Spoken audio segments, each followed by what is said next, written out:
Hello and welcome to this edition of Scott and Pop Talk Baseball.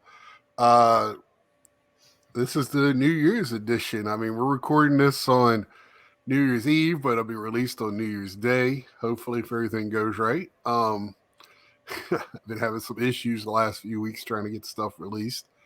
But Happy New Year to everybody. Yeah, Happy New Year, folks.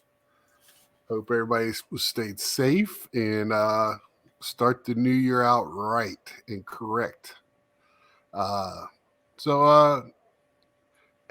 any plans? Are you go to bed and wake up in the new year, or yeah? I'm gonna go to bed at 11:15 like I always do, and get up tomorrow morning. And the mall's supposed to be open for us, so I'm gonna go walk and get my 2 miles in, and then go from there. Come home and watch some football.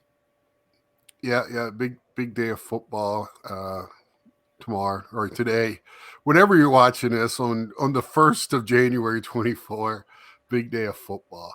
But man, the Braves added onto their pitching another pitcher, aged pitcher. I mean, with Sale from the Red Sox. Yeah, did you see that transaction? They traded. It's actually a very good young infielder, Vaughn Grissom, to Boston and picked up Sale. Sale, he's got $27 million coming to him this year. Boston's sending $17 million with him, so Atlanta's only got to pay him $10.5 or something. But I have no idea. I guess they figure maybe they'll get lucky because the last 3 years he can't stay healthy. He just can't. This is the second pitcher, the older pitcher they've picked up. And I know they're trying to get depth because the last couple of years, by the time they got to the playoffs, their pitching staff was just dismantled. Yeah. So, I mean, what are you going to do? Have a 7-man rotation? I don't know what they're doing. But, I mean, who am I to question the Braves? Every time they do something, it works. They picked up Kelenic from the Mariners, who when the Mets got him, he was supposed to be the second coming. He was the next Greg Jeffries. And he went to Seattle, and he started playing well there in his second year. But he's going to go to the Braves and be the best off-the-bench player ever created. So that's just how the Braves work.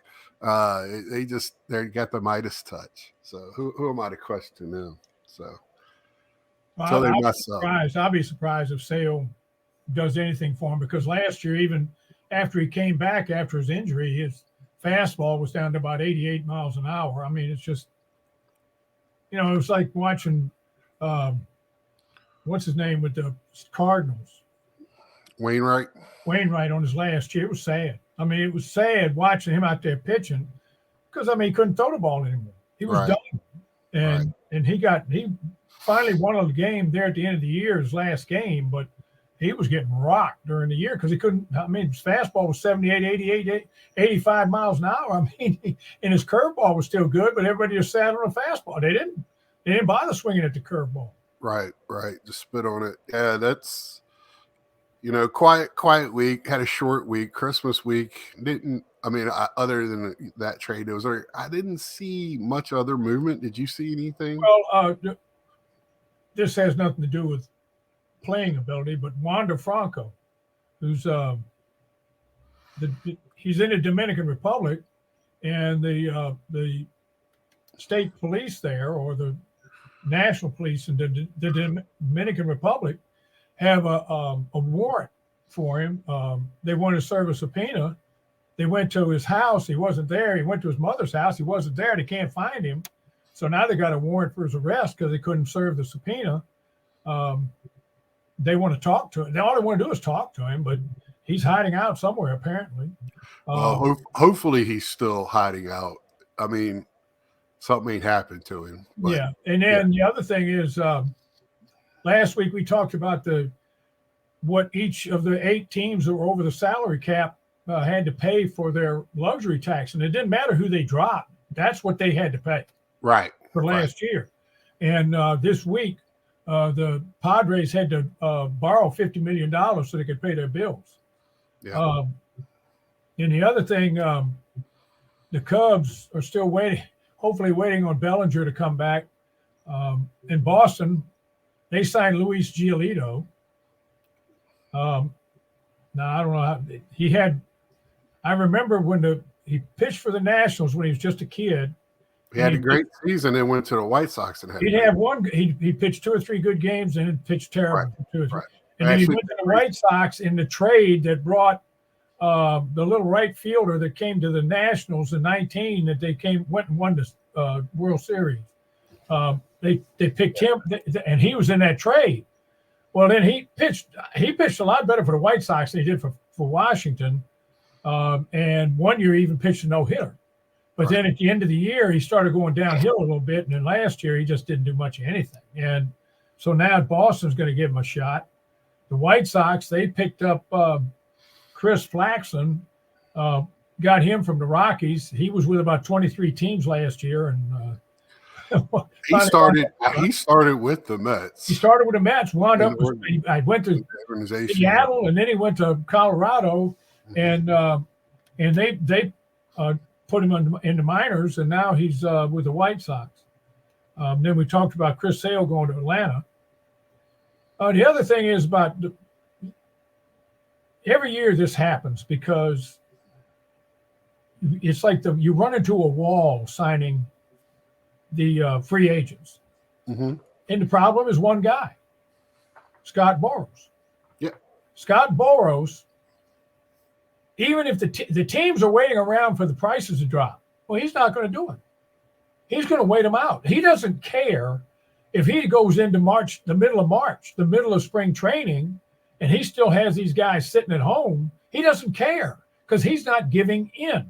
He's not going to give in. It's you either pay his price or you don't get him. So he knows eventually somebody's going to get desperate. Somebody will get hurt in spring training. Somebody else will get desperate, and they're going to sign. He has Snell. He has Bellinger. He has the third baseman Chapman, and he has Montgomery. And he had the kid. I think he had the Korean, young Korean that signed with San Francisco. I think it was his agent too. But he's got those 4 powerhouses right there, and they're the head of the list. Well, he also has Pete Alonso and Soto for next year. Right, but but they're signed for this year. So, but I mean so now he's not going to give in. He never does, because sooner or later the Yankees or Boston are going to say, we can't wait. We've got to get another pitcher. So whatever he's asking for Snell, we're going to pay it because we've got to have another pitcher. Now I don't know about Chapman. I know he's a good third baseman. He's a good hitter, but and Bellinger. Here again, that $200 million. Now somebody said he's up to $250. Yeah, for a contract. I mean, for a guy that only had one good year in the last 5, and the one before that was decent, but last year was the only good year. He hit over 300. But I mean, that's a lot of money for a non-pitcher. And and then Montgomery, he's 30, 31 years old. He's not a kid anymore. Yeah, he's not going to get a 10-year deal, or he'll be lucky to get a 6, 7, maybe. Well, I mean, we say that. If he pulls out an 8-year. Yeah. Well, only if they'll give him 10 years, he'll get money after he retires. Yeah, we like everybody, even if it's not deferred. We say that, but this is the same thing. This is what Boras is saying. I'm not giving in. Right. Sooner or later, you're going to give in.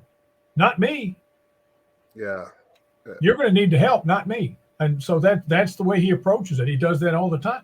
I mean, he plays all the teams off of each other really, really he does. Well. Yeah. I mean, yeah, he's called he's called a lot of different names. Some of them I can say on the air and some I can't. But I mean, that's the way he works, and it works. That's why the guys wouldn't sign with him if it didn't work. Right.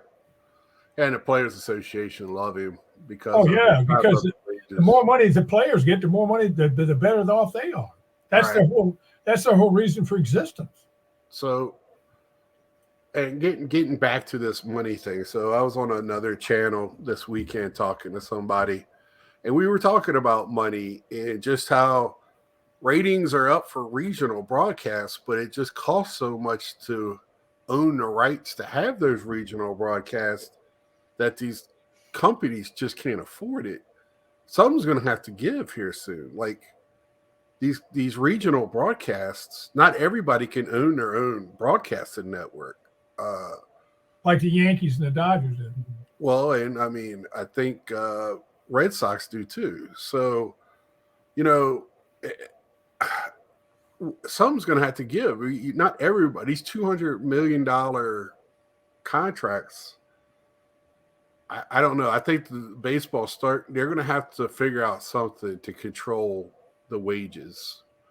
Because having a soft tax does not work. You named off 8 teams, right? Last week. 8 teams last week over the salary cap, and about 5 of them. And one of the teams put themselves. 4 of them had high dollar.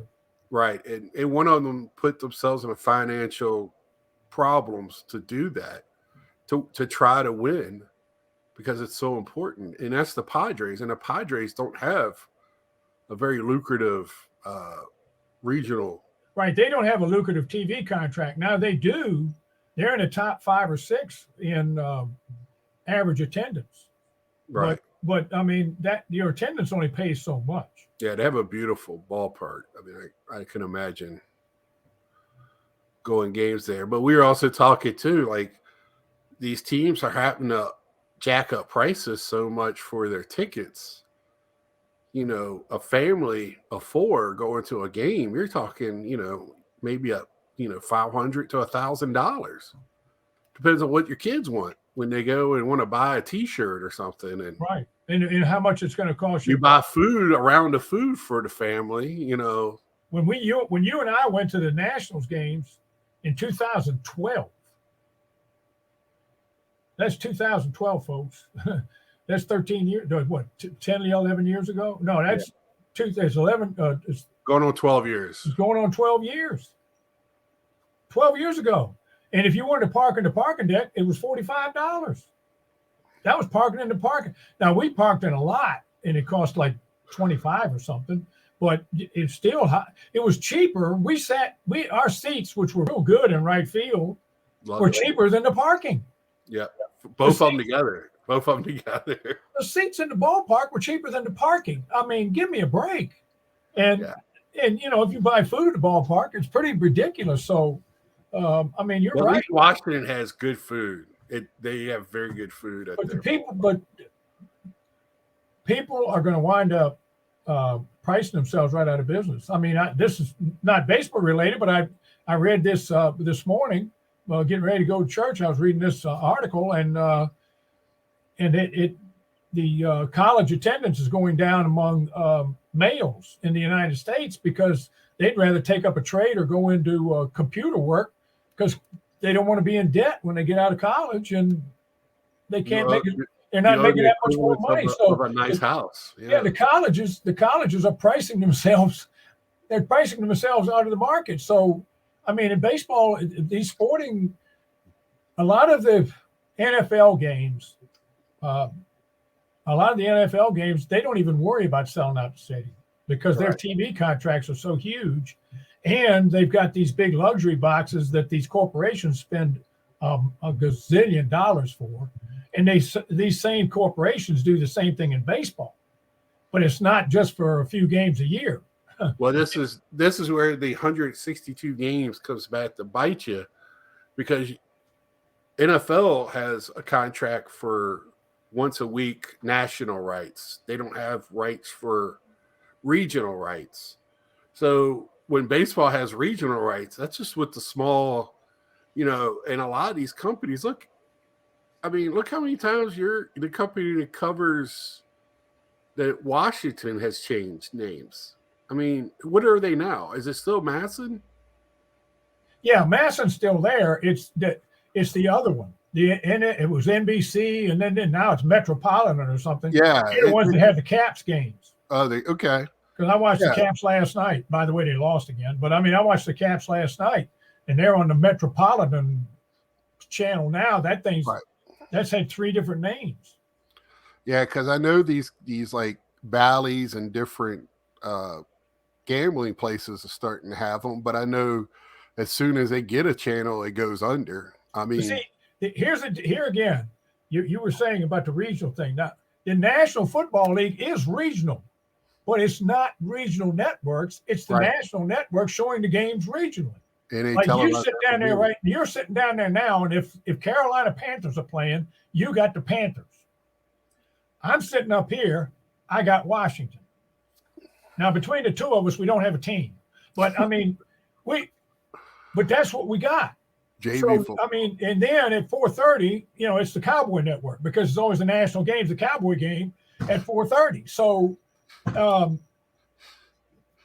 it's regional, but it's still Fox and CBS. So the big money is still there. It's not like in Masson, the Orioles have the controlling part of the Masson, but Washington, it plays on the same. They play on either Masson 1 or 2, and then they get a smaller piece of the pie than Baltimore does. But they still get a pretty good piece, but it's still not like the National Football League teams get. It's not close. Because the thing is like these larger, and even the larger ones, they're starting to cry that they're not getting as much money as they once did. Yes, it's not generating as much money as it once did for the Yankees, like to differentiate what they say. So, and then the Mets have 2 different channels their games are on locally. See, the other thing I heard about the regional stuff is too that a lot of their commercials are local. So a lot of the commercials are local, and the people and the businesses said, we're not paying more. We're just not. That's if you the want us to problem. Pay more, we're done. Yeah, you can't have the local car dealership paying like the same as the Chevrolet company is paying for an ad. Right, Chevrolet's paying for a commercial on a national game. Right, and General Motors. Yeah, that's why you're starting to see teams who have little was it OxyClean and all these different little things on their jerseys. They're going to start looking like NASCAR here soon. I just, because it just seems like it's passed on to us, and I just hope it doesn't get too crazy. I was asked, does baseball need a hard cap, and I 100% do. I think all leagues should have a hard cap. I mean, with a hard floor, with a hard floor too. Exactly, so they can't underpay the kid. If you're telling me, like at the beginning of the National Football season, the running backs were complaining because they weren't making enough money. Right. And the lowest paid running back was being paid $2.8 million. That wasn't under their first contract, but they just got drafted into the league. Right. After their first contract, the cheapest one was $2.8 million. I would take $2.8 million to work at BI Chemicals any day of the week. Yeah, but have you started hearing how they're complaining where all their money goes to because they have to hire manager and all this whole team of people to run their lives for them? Oh, it's terrible. I know. I know. And I feel for them. I mean, if you can't manage your own life, I'm sorry. Get married and turn it over to her.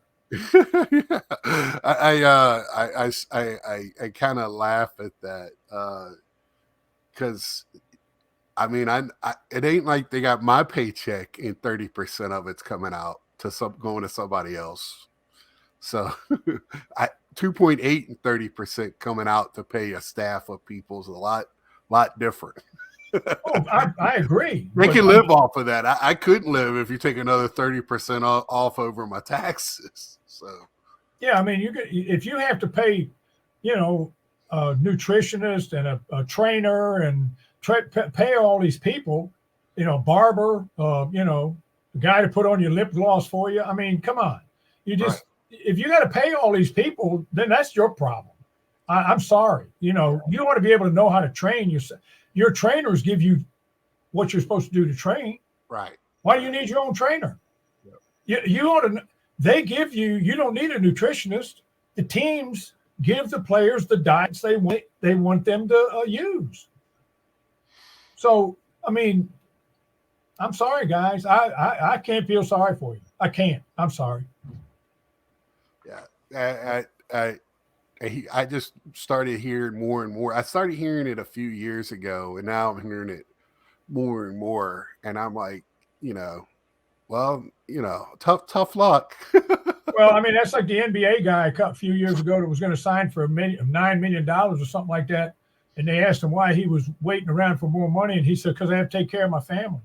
Right. You can't take care of your family on $9 million?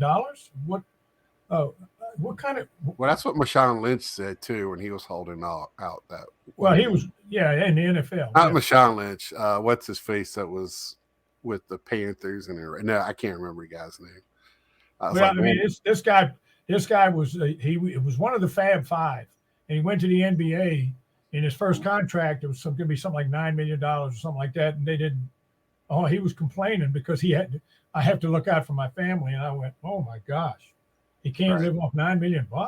Right, and no, don't get me wrong. I want these guys to make as much money as he possibly can, but there needs to be some type of responsibility going on in baseball, and there's really not. Well, I'll tell you what you can. There is no responsibility being taken financially. If you love baseball and you want to go to the games, go to minor league games. That's exactly what we were talking about. Minor league is going to be, their attendance is going up, and there's a reason why. It's family friendly entertainment, and the games are quicker because you don't have to go to every time a pitcher's called to go to a commercial. Yeah. So and they always have stuff going on between innings. Now everybody does it, and it's entertainment. The food's affordable. It's usually pretty good. A lot of these minor league stadiums no more. It's just not plain old hot dogs and day old beer. It's usually pretty good stuff now. We used to, when we go to Richmond, we used to sit right in front of where they were doing the fresh roasted nuts and drive you crazy smelling that for the whole game. Yeah. Yeah. They had a pretty good little bratwurst sandwich too. Yeah. But I mean, that's just a good example. I mean, we've got a little local team right here in my little town where I live. We got, in the Chili Peppers, and they draw 400 or 500 people to a game, and I mean that's big time in the stadium, we call it, where they play high school and American Legion. Well, I mean, it's just a wooden bat league. I mean, to have that many, I'm sure those kids that when they first show up to the first game, and it's like a carnival atmosphere, from my understanding, and the kids play and those young men play into it. Yeah, I'm sure it's fun for everybody. They have beach night, and the guys come out there with hula skirts on over their baseball uniforms. And, I mean, they do all, and they've got down the left field line over in the foul territory. They've got one of those places with the bouncy stuff for the kids. The kids can go down there and play, and they got people down there to watch them. And they got an area where you can pay extra and sit there and eat and watch the game. And I mean, it's my friends get that. People we know, some of my friends get those, go to games. The minor league or even independent, that's a form of independent ball. That's kind of where MLB need to start looking at things like this, because this past year I was real happy with the numbers of people that were going to games and watching games, but the financial side's not adding up to the money that's being spent. So who's going to have to pay for that? Well, eventually the fans will. Yeah. And it's because a lot of times I just have $1 billion, and I know they're going to make a lot of money off of those two guys, but it's still $1 billion. Yeah, it's $1 billion. And I mean, sometimes I blame the fans, and it's not just the ones that they complain about how much money the people make. They complain about what everything costs and all that, and then they jump in their car and go to the game. Right. But even the fans that don't go to the game, that watch them on television and complain, like me, if I want to complain about something, I don't use what's in the commercial. Like, right. if it's a certain car insurance, and I don't like what's going on with this team or how much they're charging or something like that, and I won't buy that. I make sure I don't come anywhere near that car insurance. Right. Because, or if they have something on there like, a brand of potato chip, I won't buy that brand of potato chip because that's the way I can show that I don't like what they're doing. I just love the game so much that, I just like to voice my opinion, and I don't really go that far, but I just, especially this year, has hit me differently because the money is just dumb. It's stupid money, and it doesn't look like it's going to get any better, especially with what's left to be on the market. If those guys get these stupid contracts just because they have Scott Boras as their agent, shame on MLB. I mean, the guys that don't overpay because you don't have anybody else on a free agent in the free agent market. That's just ridiculous. And pitching is such a premium. Any pitcher that's out there is going to get a premium because of that. Right. That's exactly. And I understand that part of it because pitching is a premium, but it doesn't have to be crazy. It doesn't have to be dumb. Montgomery had a great postseason, but thanks for finally showing up to the major leagues, Montgomery. I mean, this is the guy that when he was a Yankee, he didn't do that before. I mean, that's kind of, let's be real. Well, some of these guys, they're real good pitchers and all that. And then, he's a real good pitcher. He went 13-9. Yeah. He went 12-10. Well, but see, they're stopping looking at that record because they don't go far into games. Right. So they go 5 or 6. Now they're looking at ERA or WHIP or something like that because poor DeGrom, when he was with the Mets, unless he hit the home run, they weren't going to score. The Mets just didn't score when DeGrom was pitching. So DeGrom would have to pitch a complete game and win 1-0. Some guys just don't get the help. Felix Hernandez won the Cy Young Award with a losing record. Well, I mean, when Koufax pitched for the Dodgers, when they were in L.A., mm-hmm.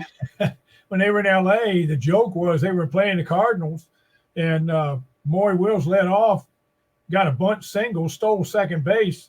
Junior Gilliam bumped whoever was playing second base, bunted him over to third, and Tommy Davis Willie Davis bunted him over to third. Tommy Davis hit a sacrifice fly, and when he scored, Walt Alston looked over at big lefty and goes, "Hey, Sandy, there's your run," because they never scored. They never scored when he pitched. He was in my lifetime, I've seen some great pitchers. I mean, great pitchers. He was the best I ever saw. Right. Well, I mean, was it Mickey Lolich the year that he, won all those games? He had one of the highest, No, it was it was Mickey Lolich was the one that they couldn't score when he was with Detroit. Oh, right. It was McLean. Denny McLain won 30 games. He won 30 games. And Detroit averaged 6 runs a game when he pitched. When Mickey Lolich pitched, they averaged 3, 2.5 or 3. So, I mean, and then when they got to the World Series, it was Mickey Lolich that won the most valuable player because he was the pitcher that won. Right. Because he was the better pitcher. Right. And McLean was never the same after that because he didn't get the same support. Right. Yeah, that's why they started. Yeah, they stopped. They stopped winning. I mean, everybody looks at the win-loss, of course, but it's not the ultimate number they're looking at. They want to see innings pitched, WHIP, which is walks, hits, in innings pitched, and in ERA. That's their thing, and batting average against. Yeah, the batting average doesn't count anymore. It's how many home runs you hit, how many RBIs you have, what's your on base percentage and all that. That's that's kind of where we're at with that. Joe Pepitone would love that. Joe Pepitone would love the way they're doing it now. I used to call it the Joe Pepitone syndrome because Joe Pepitone, for those of you out there, way too young to remember this. He was first baseman for the Yankees. And the guy, if the Yankees were winning 5 or 6-0 in the 6th inning, he would hit a home run. They'd be up 9-2 in the 8th inning. He'd hit another home run. The next day, they'd be down 1-0 with the bases loaded and 1 out in the bottom of the 8th, and he'd hit into a double play. That was the Joe Pepitone. I called it the Pepitone syndrome. And when they were ahead, he knocked in 10 runs. But when they needed him, ain't happening. Yeah, there's quite a few players like that. And I mean, well, that's why if a guy's like that, I say, well, he's got the Pepitone syndrome. Right. So we're getting into 2024. If you had your decisions or wishes for the league this year, what would they be for 2024? We've already changed the clock already. Well, the clock was 20 seconds. They changed it to 18 seconds in the playoffs, and there's got to be somebody on base. That's what I read. Right. Why, I have no idea. The other thing they changed was the baseline rule, because they had people running to Cleveland to get out of to avoid a tag, and they were being called safe. Mm-hmm. I mean, I saw it 2 or 3 times this year, and it was just ridiculous. But anyway, I would just kind of hope that some of the teams that that don't do well year after year after year, I'm hoping that they get some better. Some of their players come around and they wind up playing well. The first of the year last year, this past 23, we sat there and we first started doing this show, and we talked about Pittsburgh because they were doing well. They led the East for a while. Yep, they won April. And then they turned into Pittsburgh. Mm-hmm. Cincinnati did real well for most of the summer, and then they got to August and they turned into Cincinnati. I just hope the fans don't lose the faith. And the other thing I read, the average attendance for the size of the ballpark. You know who was in the top 10? Oakland. Oakland has the largest seating capacity of anybody in the major leagues. But yet they had a lot of people in the ballpark. Even after it was announced they were going to move to Las Vegas. And that's a money grab by the owner. Yeah. So, I mean, I feel bad for the people in Oakland. The players that have come out there year after year. It's the biggest ballpark, and it's also the crummiest. Well, they don't have football. They don't have baseball. So. I mean, well, people say, well, they can drive across the bridge and go to San Francisco. Well, tell that to the people in Tampa where they're on the wrong side of the bridge. Right. I mean, I just feel bad for the people in Oakland. And the other thing I'm hoping and praying that they don't do is they're talking about expanding. 2 teams. Expanding 2 more teams. Why do you think so many people are looking for pitching?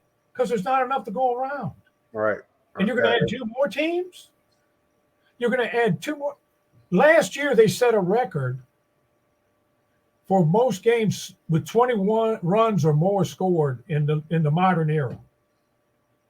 20 runs. Because when the team got far enough behind, they didn't want to waste the pitching. So they put in the second baseman, the backup catcher, and everybody else pitching. And so, my issue is there's no major markets to put those teams. No. So you're going to have to put them in a medium market at best, whatever that is. So I really don't. Well, the word is that what I heard.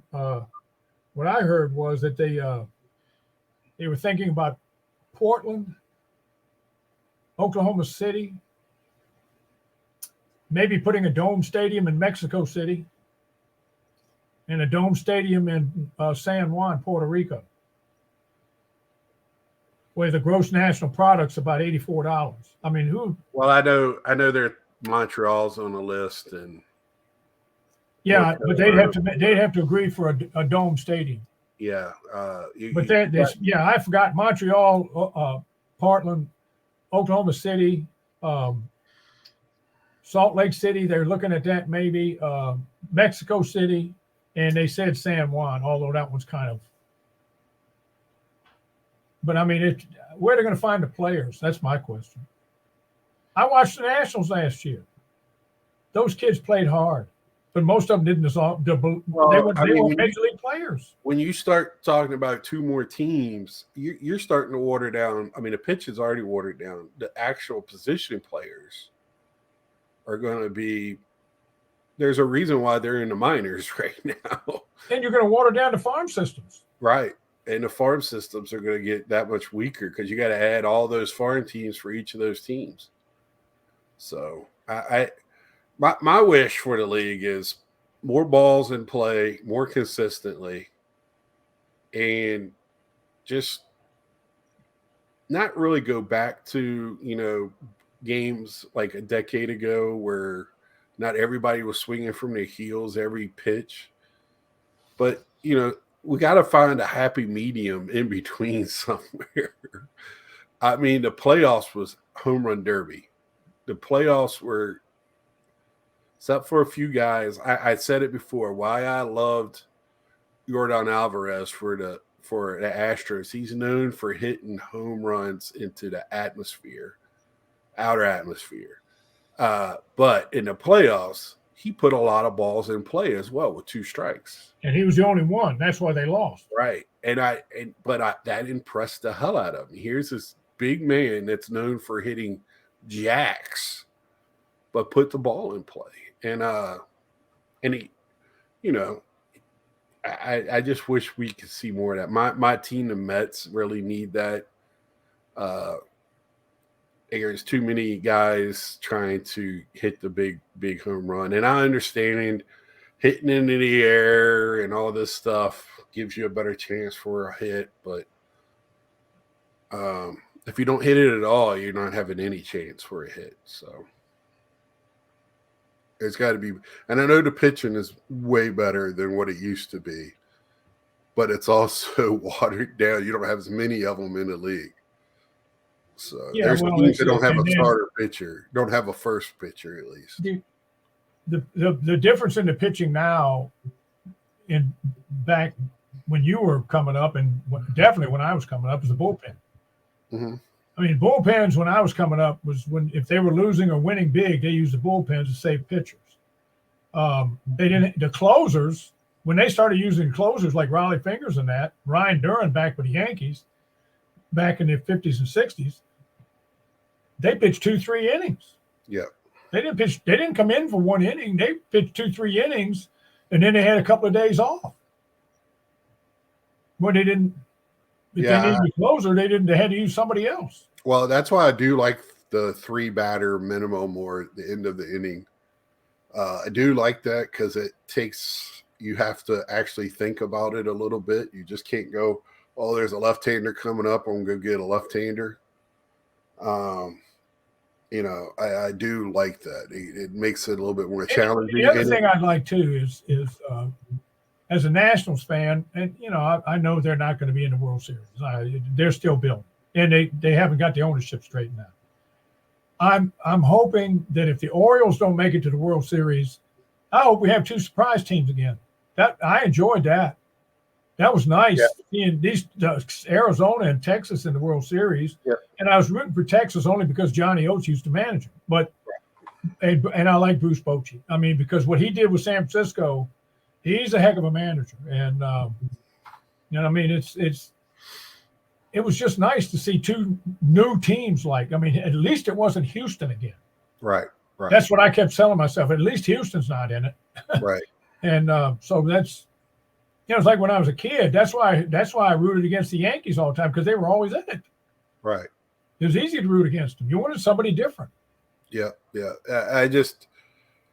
I just want them to spread it around a little bit, and they need a hard cap for that to happen, with a hard bottom floor where these also the owners have to spend money. They can't just sit on it, and but it's never going to happen. The Players Association ain't going to let it happen.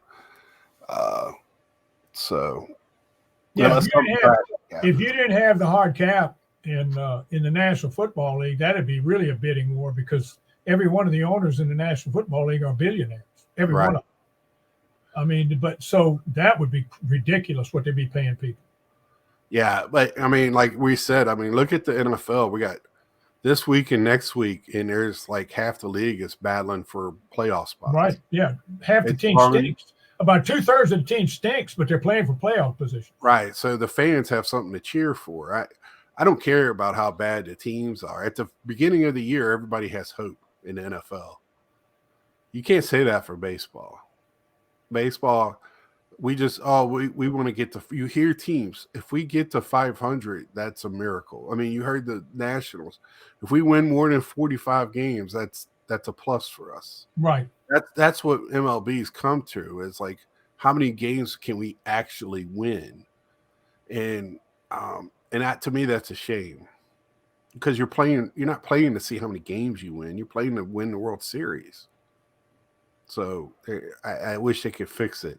As much as I love the sport and I love watching it and I love the stories, because like you said, who would have thunk the Diamondbacks and the Texas Rangers were going to be in the World Series this year? So and the young kids, it's not like it can't happen. It's just so many of those young kids that we saw, the kid with Texas and you know, White and yeah, Josh Young, and they're going to be back. They're going to be back. Yeah. I mean, yeah, the rookie of the year. I mean, they outstanding players. I mean, they're going to be good for a long time. So, but the other thing I'm kind of hoping is that they kind of I really enjoyed this year. And being an old guy, a lot of people said, well, you're not going to like the change because old people don't like change. I love that they got the pitch clock. Yeah. Because the games, I used to sit there and try to watch the games, go to sleep. It was so boring because it was taking 4 hours. That bothers me in the NFL now. It also game takes 4.5 hours, 3.5, 4 hours. I also, with regional and non-regional, because we've been to games and we see what happens between innings, between a nationally broadcast game and a regional game. In a national game, there was so much more time between innings. Yes, people standing around talking to each other. Right. The pitcher doesn't come out for a good, 30 seconds. But what they've done is they started doing that commercial on the side thing. So it's kind of, now even you could tell the television broadcast have kind of thought about, what do we got it? Because to me, that's the major problem with speeding up the game. I do like the pitch clock. I love it. I didn't think I would. I thought it was going to be a hindrance, but I love it. I think the big bags, I think the pitch clock added to steals more than the bigger bags, because you couldn't throw over but twice or whatever. So it made the games more exciting too when certain players get on the bases. So yeah, speed kills. But they got to get on base. Yeah, they got to get on base. I mean, you got a 5'11", 145-pound second baseman standing up there trying to jack the ball 400 feet. It ain't going to work. Right. Well, Dad, let's end it on that. 2024, we still got a lot of moves to make. Hopefully next week we've had some moves to talk about. I think it'll be 6 or 7 weeks, pitchers or catchers, and then we'll be off and running. So I have to look that up and give everybody a definite date for that. And any closing words, Dad, before we take off? No, I just hope everybody has a safe, happy, and prosperous new year. And it's my wish that people in this world will start caring about each other instead of just themselves. And I ditto that. So until next time, like, share, tell a friend, and we'll see ya.